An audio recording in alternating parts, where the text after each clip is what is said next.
Olá, Nuno, que ainda não nos conhece, a maior parte também, infelizmente, nós já conhecemos. Exatamente. Eu sou Cátia Capitão Reis, eu sou especialista em saúde materno-obstétrica, também trabalho a nível hospitalar há 15 anos e sou fundadora da Materna.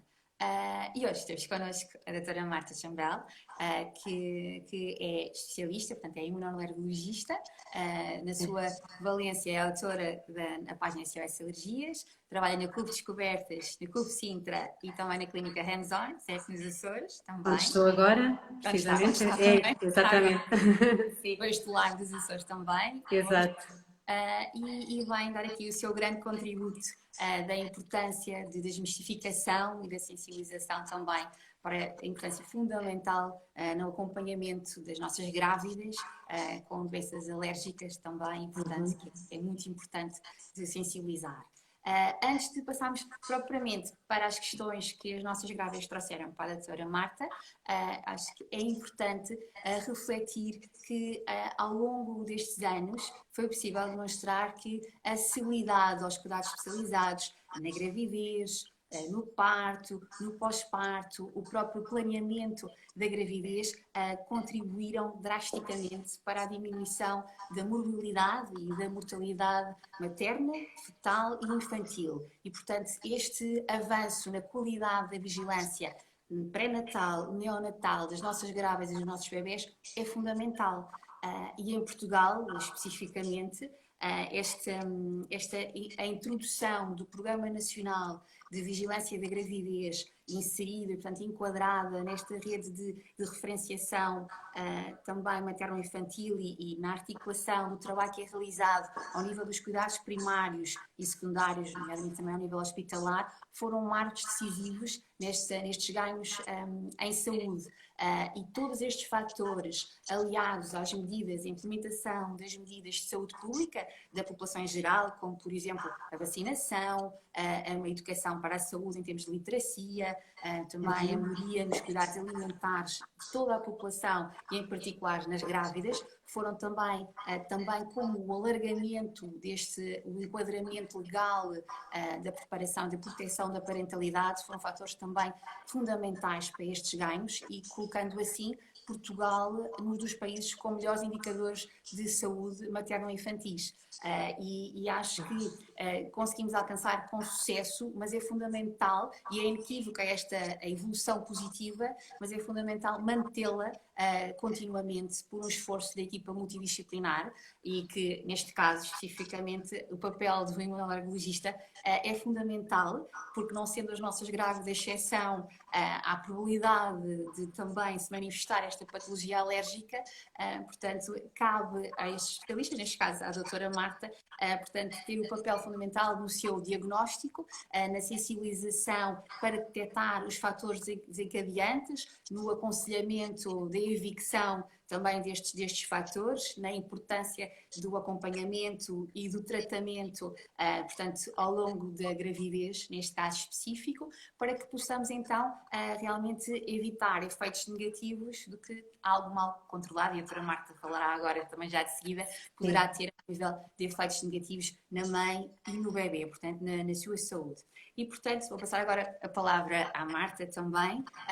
Vou aqui, não sei se a Marta quer acrescentar também algo antes de passarmos as nossas questões das nossas grávidas, que temos para si. Sim, portanto, só a Cátia já me apresentou e muito bem, e portanto, não só acrescentar que eu fiz a minha formação no Hospital Dona Estefânia e portanto, apesar de ser um hospital pediátrico e maioritariamente atendia crianças e via crianças, e fiz urgência também na pediatria, também seguíamos adultos e, portanto, lá também acompanhávamos grávidas, inclusive na altura ainda existia maternidade, portanto, mas entretanto acabou por fechar e transitar tudo para a maternidade Alfredo da Costa, mas já na altura nós acompanhávamos algumas grávidas encaminhadas ou pelo centro de saúde ou então pela maternidade.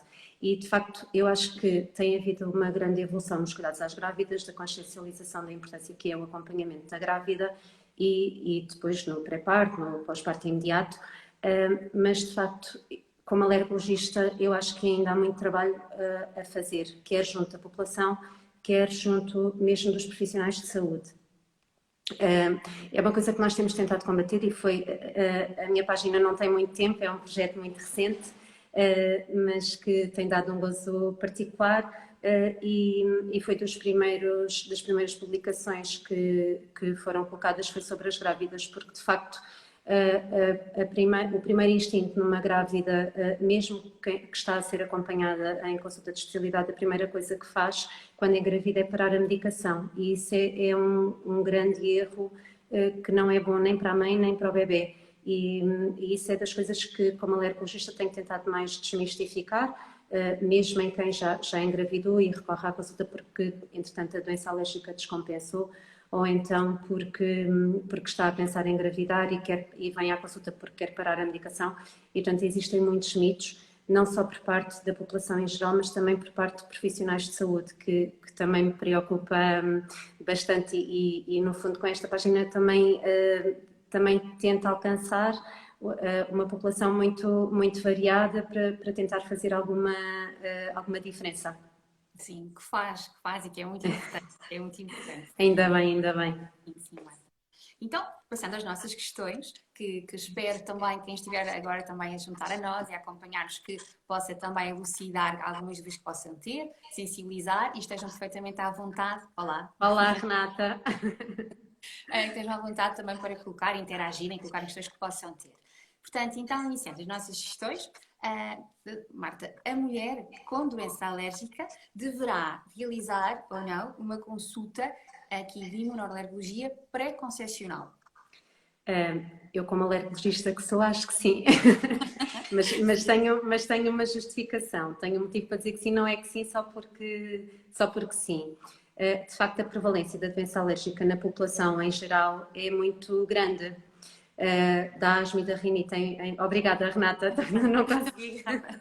Não consegui, não resisto de não responder. Olá. Portanto, a prevalência de doença alérgica na população em geral é grande, seja de rinite, seja de asma, de outras doenças também, mas estas são sempre aquelas que vêm à cabeça e aquelas que habitualmente as pessoas com mais frequência fazem tratamento preventivo.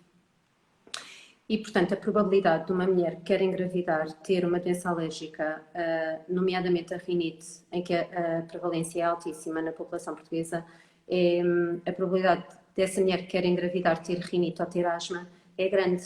E, portanto, e a probabilidade de ter essas doenças alérgicas e não estar medicada é enorme. Porque de facto existe muita gente com doença alérgica que não está a ser nem acompanhada nem medicada e os que são acompanhados às vezes não estão medicados porque não fazem a medicação, porque não cumprem. Portanto, eu acho que é importante nesse sentido. Claro que se é uma mulher que nunca teve sintoma absolutamente nenhum, que não tem risco absolutamente nenhum de ter doença alérgica, aí se calhar não fará sentido. Mas numa grande percentagem de mulheres seguramente fará sentido porque isto se calhar já me estou a antecipar um bocadinho, mas na gravidez existe a regra dos terços, que é uma maneira que nós temos de explicar as coisas às mulheres que têm doença alérgica muito grande. A regra dos terços é as mulheres que têm doença alérgica, quando engravidam, um terço fica igual, um terço piora e um terço melhora. E nós nunca sabemos em qual desses terços a mulher que engravida vai cair. A única coisa que nós temos para nos orientar é a história de gravidezes anteriores, mas se é uma mulher que é a primeira vez que... Olá, João, não sei. Se é uma mulher que engravida pela primeira vez, nós não sabemos em qual dessas é que vai cair. E depois, por outro lado, também existem alterações que são próprias das alterações hormonais que acontecem na gravidez, que nós, como alergologistas, mesmo não havendo alergias, podemos ajudar.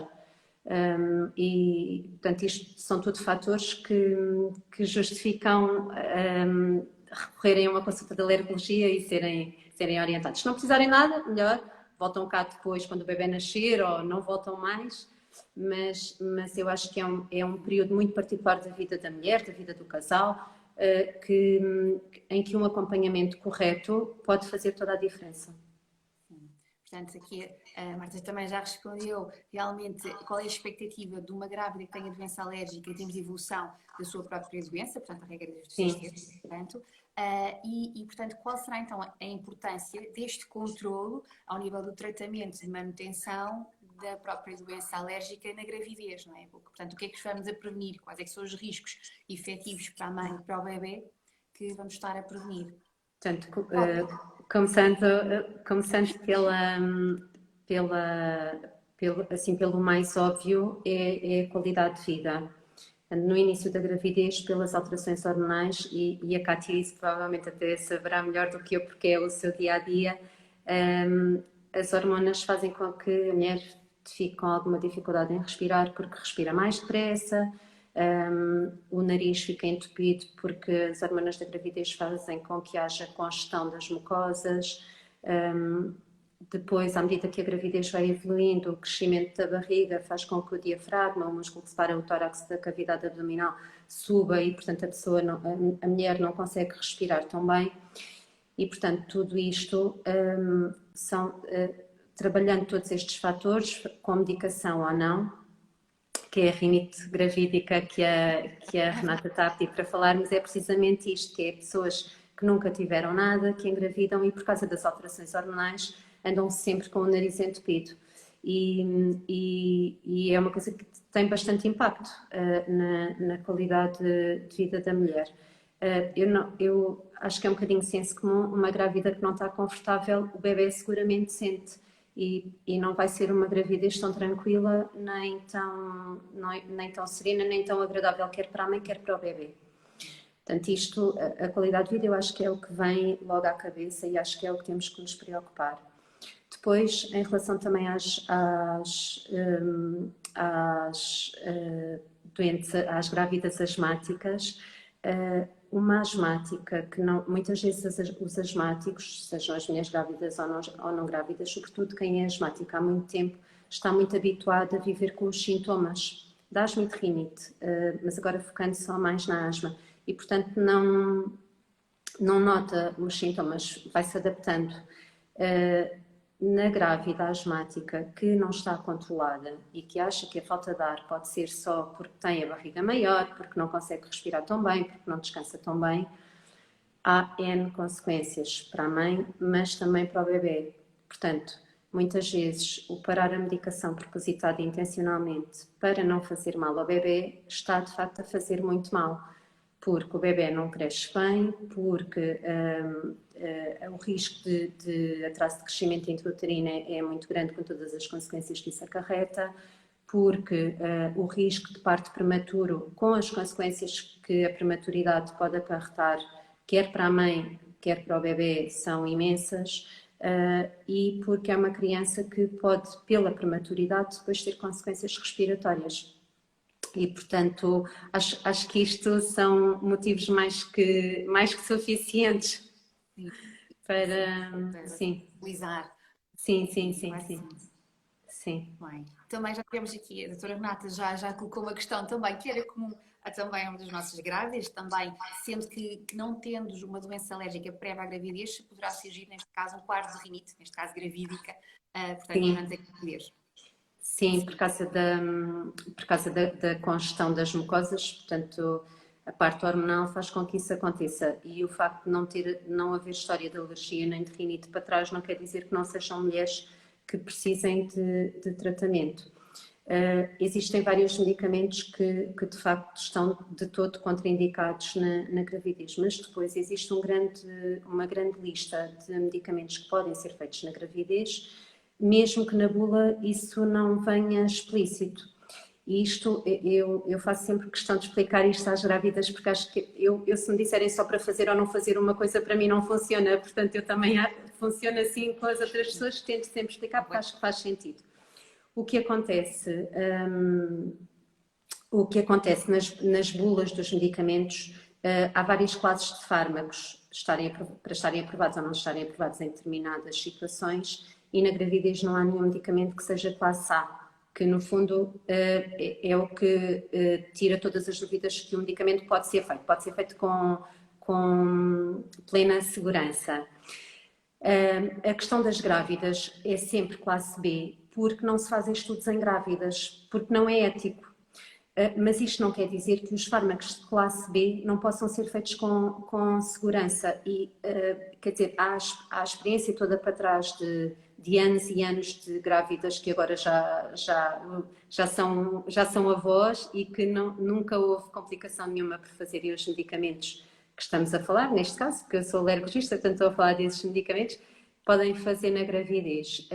E isto é uma coisa que muitas vezes as grávidas dizem, mas na bula diz que não pode ser feito, não pode ser feito nem na gravidez nem na amamentação, porque isto depois também se prolonga muitas vezes para o período de amamentação, e eu acho que isto é uma coisa que tem sempre que ser explicado, porque é que nas bulas não pode vir que os medicamentos são classe A, porque de facto não se podem fazer estudos em grávidas, porque não é correto, não é ético. Sim, sim. Uma das nossas grávidas também questiona, tem ela doença alérgica, o marido não tem, questiona se a doença alérgica é hereditária e sendo ela a doente alérgica ou a pessoa com doença alérgica, qual é que é a probabilidade do seu bebê desenvolver uma doença alérgica? É alguma, não é tão grande, portanto, se o pai também tivesse doença alérgica, rondava aos 90%, assim ronda aos 60%, mas é alguma, sim. Se perguntarem o que é que pode fazer para evitar que o bebê tenha alergias, a parte genética não a vai conseguir alterar, não é? Pode mudar depois a parte ambiental depois do bebê nascer. Portanto, o ambiente em que o bebê vai estar inserido é uma coisa que pode ser mudada, sobretudo o quarto onde o bebê vai dormir ser um quarto simples, que não tenha muitos peluches, para não se tornar alérgico aos ácaros do pó, que é a principal alergia que existe nas faixas etárias dos mais pequeninos e depois também à medida que vão crescendo. Portanto, tudo isso são coisas que podem ser mudadas. Em relação à questão genética, não podemos e, portanto, as percentagens nós não as conseguimos mudar muito. Mas pode fazer o tratamento correto para depois não passar mal a gravidez. Exatamente. E relativamente aos testes de alergias, também é uma questão que surge. A partir de que idade é que se pode efetivamente fazer o teste de alergia? Não existe uma idade mínima para se fazerem os testes nas crianças. Isso é das principais dúvidas que aparecem na consulta, ou que as grávidas também dizem depois a partir de que idade é que podem trazer o bebê à consulta. Nós podemos fazer testes desde que eles nascem. A questão é, muitas vezes, tanto é de senso comum ou é comum ouvir-se dizer que as crianças não podem fazer, os testes não podem ser feitos antes dos 3 anos de idade. Isto não é verdade. Podem-se fazer testes antes dos 3 anos de idade, como disse há pouco, desde que eles nascem. A questão é que, quando eles são muito pequeninos, a pele não reage. Portanto, o que é que nós fazemos nos testes? Nós reproduzimos na pele a reação alérgica que acontece nos brônquios, que acontece no nariz, em todas as outras doenças alérgicas. E as mesmas células que existem no nariz e na árvore respiratória e em qualquer outro sítio são as mesmas que existem debaixo da pele. Quando eles são muito pequeninos, essas células não têm uma grande quantidade de receptores, de moléculas à superfície para reagirem com os testes. E, portanto, se nós lhes vamos fazer os testes quando eles são muito pequeninos, os testes vão ser negativos e vamos ter que os repetir depois. Agora, a questão é, o facto dos testes não lhes fazermos aos pequeninos os testes muito cedo, não invalida que eles não venham à consulta com os seus bebés ou com os seus pequeninos de 1, 2 anos. Primeiro, porque a consulta de alergologia não tem como objetivo principal fazer os testes. A consulta de alergologia, isso é um exame que nós fazemos, tal como alguém que vai à ortopedia, se lhe pedem uma radiografia, é um complemento, é um exame complementar que nos ajuda a fazer um diagnóstico e depois a orientar a medicação. Mas o mais importante de tudo é que os pequeninos, seja que idade tenham que idade tiverem, estejam clinicamente bem. E para nós os medicarmos e para lhes darmos qualidade de vida, poderem brincar como todas as outras crianças, nós não precisamos de saber a que é que eles são alérgicos. Ou seja, resumindo e baralhando, não é preciso esperar até aos 3 anos para trazerem as crianças à consulta se notarem que eles têm sintomas. Porque o mais importante é serem medicados para estarem bem. Os testes depois na consulta logo decidimos se fazemos ou se não fazemos, mas essa não deve ser a bitola para decidir se os trazem à consulta ou não. Muito bem. E também uma questão, também provavelmente se também, não sei, vamos dizer a Marta se também é frequente Sim. nestas consultas, e as mães que de bebês que têm alergias ao leite, se devem continuar ou não a amamentar. Podem e devem. A amamentação deve ser sempre a alimentação principal no bebê, a não ser quando isso não é mesmo possível. A amamentação só deve ser evitada se a mãe notar que o bebê tem alguma reação depois de dar de mamar. Existe uma percentagem que felizmente não é a maioria das crianças que são alérgicas às proteínas de leite de vaca que reagem com a amamentação. E aí não é recomendado também parar de dar de mamar. E o que é recomendado é que a mãe não ingira produtos lácteos, não ingira leite e derivados.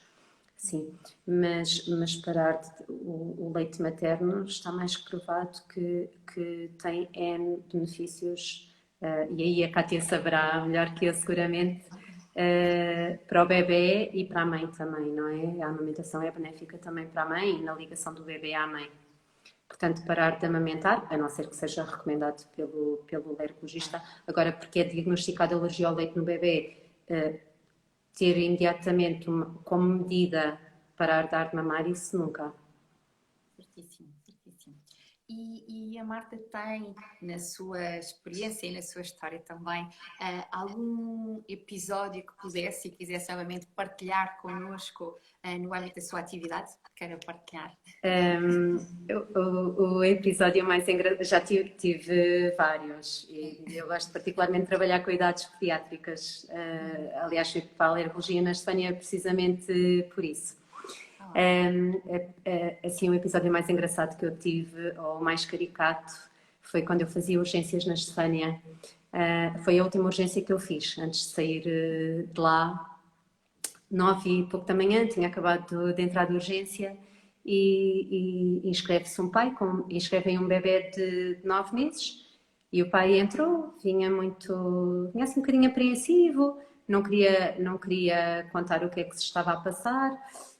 O bebê estava assim meio molarengo, e eu perguntei, então, o bebê é saudável? Aquelas perguntas da praxe que nós fazemos. E o pai disse, é que eu... Então, mas diga lá o que é que aconteceu. É que eu acordei agora e fui à cozinha e reparei que o biberon que eu dei ao meu bebê às 6h30 da manhã foi 30, 60 era de leite e 90 era de vinho branco. Portanto, o miúdo estava bêbado, estava alcoolizado, a criança, 9 meses, estava alcoolizado. Pronto, é assim o episódio mais caricato. 9 meses, 9 mesinhos. 9 meses, sim. Depois ali na consulta tem alguns engraçados dos pequeninos que consultas de rotina que são relativamente rápidas, felizmente estão bem e estão controlados, que acaba a consulta e mas isto já acabou, ainda não me viste a barriga nem os ouvidos. Portanto, eles exigem que eu os veja todos. Ou quando a consulta é muito rápida também não querem ir embora, o que é bom também, é um bom sinal, não é? Sim, sim. Mas esse do bebê alcoolizado foi o mais caricato. Mesmo caricato, Marta. Estava a ver aqui que nós temos aqui alguém, portanto, queria de sem medos colocar uma questão, portanto, a partilhar que eu sou altamente alérgica ao leite, desde a nascença tenho 31 anos, não poderei alimentar os meus filhos com leite quando os tiver. Tenho de ter alguma crise na gravidez que tenha de me injetar. Bom. Pois, olá, boa tarde, obrigada pela sua questão. Eu percebo o receio que tem, não é? De facto, se tem alergia ao leite, não sei se está grávida, se vai ter um bebê. Uma coisa muito importante a fazer é quando o bebê nascer, às vezes fazem um biberon de suplemento, não é? Antes, porque a mãe não consegue logo amamentar. Isso nunca deve ser feito. Isso é um dos principais fatores de risco para as crianças, para os bebés depois terem alergia ao leite. Portanto, eles fazerem o biberon de leite, o suplemento na maternidade, depois ficam 3, 4, 5, 6 meses só com aleitamento materno, quando fazem novamente o primeiro biberon ou a primeira papa, podem reagir e podem ser alérgicos. Portanto, nesses casos, o que nós habitualmente o que fazemos é damos uma declaração à mãe, para a mãe entregar na maternidade, a dizerem que se o bebê precisar de suplemento da maternidade, deve ser uma fórmula extensamente hidrolisada, que são os leites especiais. Para quem não conhece esta linguagem, que é normal, quem não tem alergia ao leite, nem histórias próximas de alergia ao leite, os leites extensamente hidrolisados são os leites em que as proteínas do leite são partidas aos bocadinhos para poderem ser dadas aos alérgicos ao leite, enquanto são alérgicos. E esse deve ser o leite feito na maternidade quando o bebê nasce, quando há a história ou da mãe ou de irmãos com alergia ao leite. Acho que na gravidez tem que ter particular cuidado, porque de facto uma reação alérgica durante a gravidez pode ter consequências nefastas para o bebê, mas a injeção de adrenalina, que penso que é isso que está a questionar e que está a falar, não deve ser adiada, tal como em qualquer outra altura da vida, até porque para o bebê as consequências de não tratar uma reação alérgica grave são maiores do que fazer a adrenalina. Não sei se esta senhora já tentou fazer algum tratamento para deixar de ser alérgico ao leite. Hoje em dia nós temos uma forma de tratar as alergias ao leite. Até há relativamente pouco tempo, o que se fazia nas alergias alimentares era não come e pronto. Hoje em dia, felizmente, temos forma de tratar. Existe um procedimento que fazemos no serviço e em muitos serviços de alergia são as induções de tolerância ao leite. E é um tratamento ao longo de várias semanas e, de facto, as pessoas conseguem passar a fazer uma vida normal. E pronto, só deixar essa sugestão, caso ainda não tenha procurado algum alergologista que lhe oferecesse esta opção de tratamento. Estou a ver que está a partilhar, que está a pensar a ter, portanto, também a ler aqui também a sua partilha. E a Marina, obrigada a partilhar também, que tem filhote com 10 anos com doença celíaca. Não sei se mais alguém tem alguma também questão para colocar também. Sim. Está aqui uma senhora que está a dizer que tem doença celíaca. De facto, pode ser considerada uma alergia, mas habitualmente a doença celíaca entra num grupo um pouquinho à parte e habitualmente são pessoas que são acompanhadas na gastroenterologia e é uma coisa que não é tanto acompanhado pela área da alergologia, porque é uma alergia um bocadinho diferente. É alergia no sentido que é uma reação do organismo a um agente do exterior, neste caso o glúten, mas habitualmente é acompanhado na gastroenterologia, sim. Se mais alguém tem alguma questão, também podem deixar sugestões de temas que queiram vir a ser abordados também nestes nossos lives, também, que possamos também ajudar e esclarecer. Não sei se a Marta tem também algo a acrescentar. Não, portanto, a minha tentativa é sempre tentar sensibilizar as grávidas e quem está a pensar em engravidar para não parar de fazer a medicação, porque de facto isso continua nessa parte. Eu acho que nós ainda temos muito para melhorar, sim. Porque acho que as medicações são perfeitamente seguras, não há efeitos secundários e não faz sentido a grávida passar mal por não fazer a medicação. Outra doença também que pode piorar muito na gravidez e causar muito mal-estar é o eczema. Pela própria gravidez e também pelo stress, que às vezes, por ser uma mudança, apesar de ser um momento que muitas vezes é muito planeado e desejado, mas no fundo também é um stress porque é uma mudança de vida para a mulher, para o casal, e isso por si só pode fazer com que o eczema piore e aí a qualidade de vida então é péssima. Sim, às vezes também nos colocam muitas vezes a questão em relação à amamentação, ao período de amamentação, mas aí então os fármacos são ainda mais, ou são igualmente seguros, aí não há mesmo problema nenhum para a grande maioria dos medicamentos. Sim, manter a alimentação. Sim, sim, sim, sim, sim, Manter todos os benefícios. sim. Bem, talvez surgiam mais questões que possamos ajudar. Sim, aqui, a Marina, sim, pensa-se ali que é para a vida. Pois, exatamente, sim. Outra coisa também que nos perguntam em relação às alergias no bebê, se é uma coisa que vai ser, que vai durar para a vida toda, ou se é uma coisa Uhum. que depois vai passar. A parte genética está lá, não é? Portanto, essa nós não conseguimos mexer e essa é para a vida, mas conseguimos controlar. E quanto mais cedo conseguirmos o controle, mais fácil vai ser dos bebés e das crianças ficarem bem e crescerem bem e com qualidade de vida e não terem mais sintomas no futuro. Vamos tentando, pelo menos. Exatamente, é o objetivo.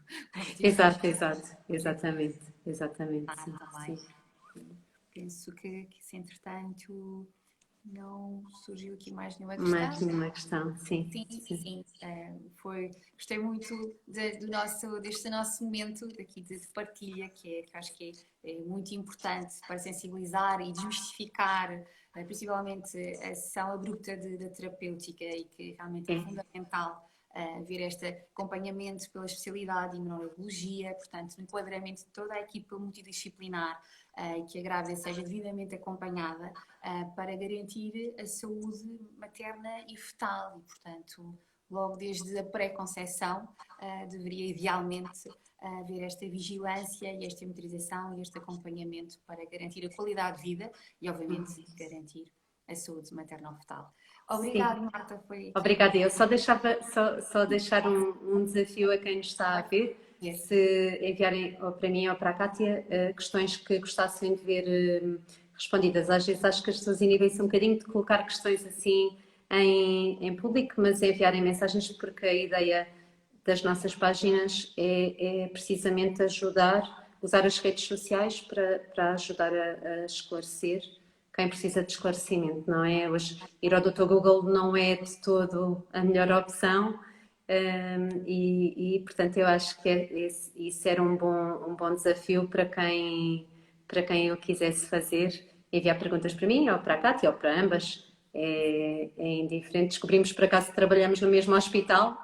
É verdade, coincidência. Sim, É verdade, sim, muitas sim. coincidências.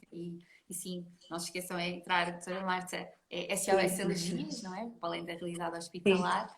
E sim, Marina, obrigada. sim, Obrigada. obrigada, Marina. Obrigada. Sim, e a nossa também de dirigir materna, portanto, a ambas, e estamos cá também para tentar esclarecer as vossas questões. E obrigada por terem estado desse lado, também quem participou, quem esteve connosco, doutora Renata, também um beijinho e obrigada pela participação Sim, também. E Marta, foi um prazer e até breve, sim. não é? Até breve também. Igualmente, Kátia. E Um um beijinho, beijinho, um bom domingo, bom obrigada. descanso. Adeus a Beijinho, todos. beijinhos. Obrigada. Com licença, com licença. Beijinho, beijinho.